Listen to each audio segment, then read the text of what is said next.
Setelah ditetapkan menjadi tersangka dugaan korupsi PD-PDE, mantan Gubernur Sumatera Selatan 2 periode kembali ditetapkan menjadi tersangka terkait proyek pembangunan Masjid Sriwijaya Palembang. Kejaksaan Agung menetapkan 3 tersangka, yakni Alex Nurdin, Mudai Madang, dan Lauma Tobing. Saat ini kami sudah berada di Pengadilan Tipikor Palembang untuk melihat proses persidangan jilid 1 mengenai kasus pembangunan Masjid Sriwijaya Palembang. Gubernur Sumsel periode 2008-2013 Alex Nurdin bersama Mudai Madang batal hadir untuk bersaksi atas kasus korupsi Masjid Sriwijaya Jilid 1.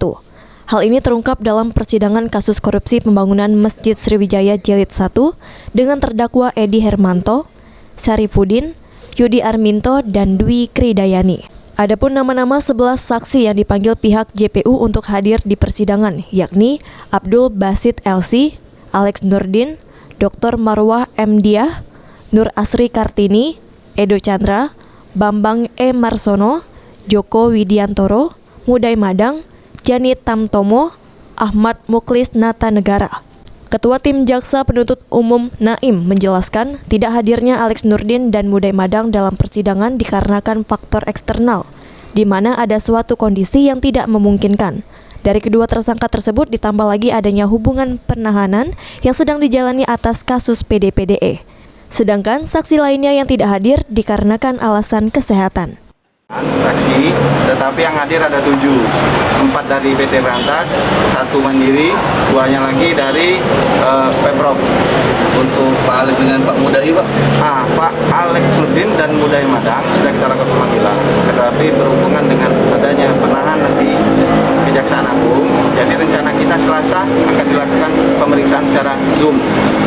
Begitu juga 1 lagi Pak Marwah yang dia karena alasan kesehatan. Untuk saksinya nanti Selasa itu lagi. Selasa yang jadi kita sudah koordinasi sama hakim. Yang penting kan kesaksiannya kan. Jadi kita melakukan pemeriksaan secara Zoom. Kak, mulai sedikit dakwaan Kak.